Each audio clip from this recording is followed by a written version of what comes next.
Buat kalian yang punya budget 300 ribuan, pengen punya mechanical keyboard untuk kebutuhan gaming maupun kantoran, mungkin keyboard ini bisa banget nih jadi pertimbangan cuy.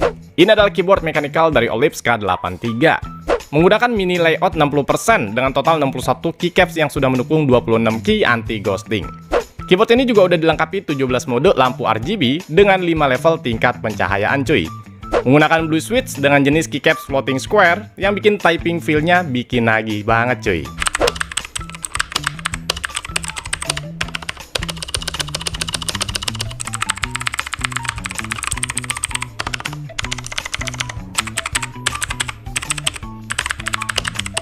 By the way, untuk penggunaan keyboard ini udah plug and play ya, tanpa perlu install driver apapun. Dan sudah kompatibel untuk macOS, Windows, Vista, dan juga Android.